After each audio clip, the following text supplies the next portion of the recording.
بس سامانەکەی ئیلۆن ماسک ئەتوانیت چی بکڕیت؟ پارەکەی ئەو چەند لە پارەکانی فاروقی مەلا مستەفا زیاترە. لەگەڵ مابن با پێتان بڵێم. ئیلۆن ماسک بە فەرمی بۆ یەکەم تریلیۆنێر لە مێژوودا و سامانی ئێستای گەیشتە 1.26 تریلیۆن دۆلار. ئەم ژمارەیە تەنها سامانێکی ئاسایی نییە، بەڵکو هێزێکی داراییە کاتوانێت بودجەی وڵاتان تێپەڕێنێت. ئەگەر بەراوردی بکەین بە ئابووری عێراق و هەرێم، ئەنجامەکان شۆککەرن.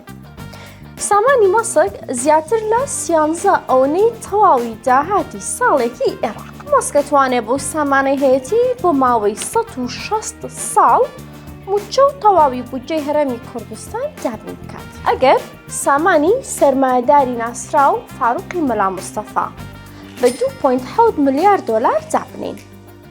ئەوە سامانی ئیلۆن ماسک یەکسانە بە سامانی 467 کەسی وەک ئەو.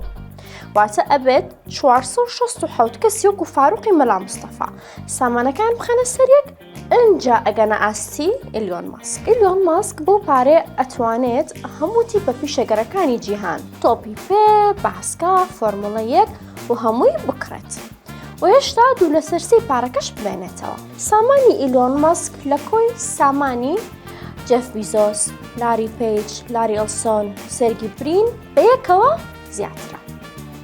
با پێتان بڵێم ئەگەری هەر کاتژمێرێک 1 ملیۆن دۆلار شەو بەڕۆژ خەرج بکەیت، واش زیاتر لە 100 ساڵە پێچە هەتا تریلیۆنێک دۆلار تەواوەکەیت.